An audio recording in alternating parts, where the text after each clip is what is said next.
मोगाच्या भावा भयणांनो, आयच्या त्रेसेनाचो विशय मागण्या वरवीं जेजून रिगून रावुया. एक आवय आपल्या घोरकाराच्या मरणा उपरांत घरांत एकसुरी जियेताली. तिचो पूत US वावर करतालो. कितलींच वर्सां जालीं तो घरा येवंक नासलो. ताची आवय दोळ्यान तेल घालून रावताली केन्ना आपलो पूत घरा परततलो काय म्हूण. ती दर दिसा चिंतून रडून वेळ सारताली, एकसूरपणान जियेताली आनी देखूनच तिची भलायकी इबाडत आसली. आनी असले परिस्थितीन ती चिंता, म्हाका सगल्यांनी सांडून दिल्या, घरच्यांनी सोडल्या ती सोडल्या, देवान पर्यान म्हाका सोडून दिल्या. आनी देखूनच दर दिसा सकाळीं उठल्या उपरांत बाजये कुशीक एक खुरीस आसलो, तिचेर दोळे लावन ती अशें मागताली, lord, I don't understand why I am alone, but I know you are with me. कांय दिसांनी तिका एक सिवियर स्ट्रोक येता आनी बाजेरूच ती धरून उरता. हालोंक जायना, कांयच जायना. तिच्या हातान रोजराचें कोंत आसलें. ती घोट धरून ती अशें म्हणटा, Lord, B with me, don't leave me alone.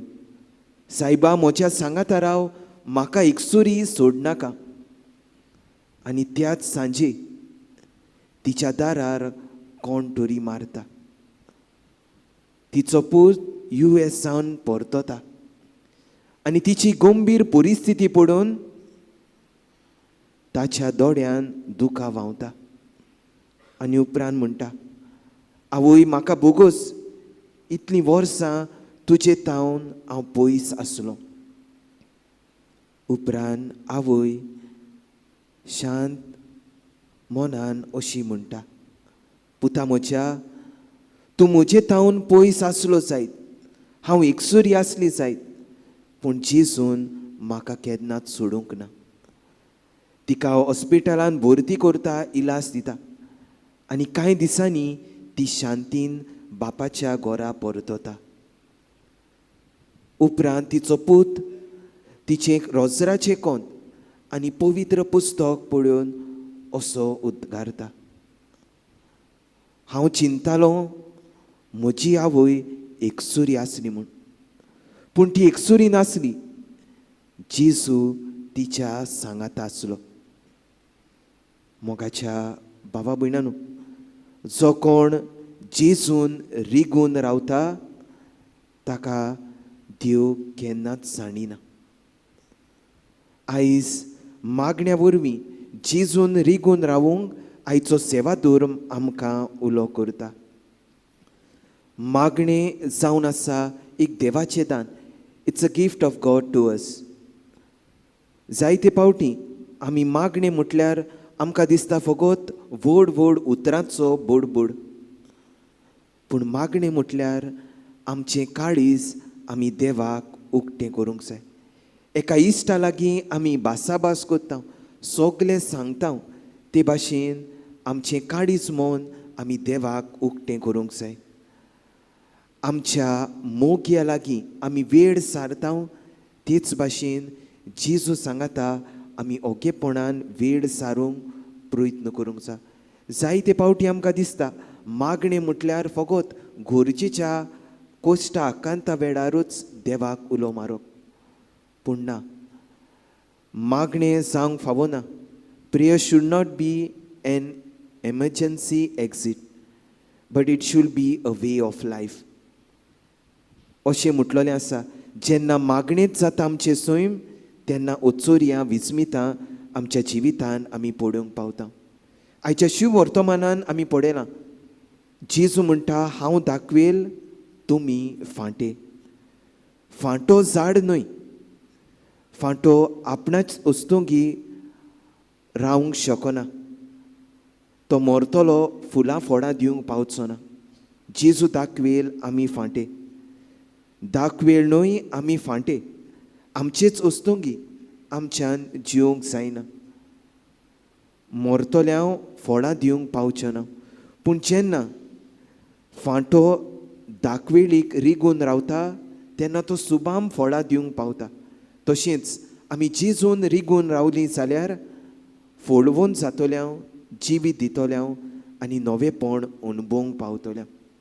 मोगाच्या बाबा भयणांनो, पयल्या वाचपान आमी पळयलां पुनर्जीवन जाल्ल्या जेजूचो अनुभव मेळ्ळ्या उपरांत जेजून रिगून बागेवन पावलून काळजीदारपणान शिव वर्तमान पुरगटलें. ताच्या जिवितांत जायत्यो आडकोडी आसल्यो. शिसा वाटेन, ग्रीक उलोवपी जुदेवा वाटेन ताणें जायतें कितें अणभवलें. पूण तो जेजून रिगून आसलो देखून सुबाम फळां तो दिवंक पावलो. आनी देखूनच तो म्हणटा, धांवची आसली ती वाट हांवें धांवून काडली, हांवें बावाड सांबाळ्ळो.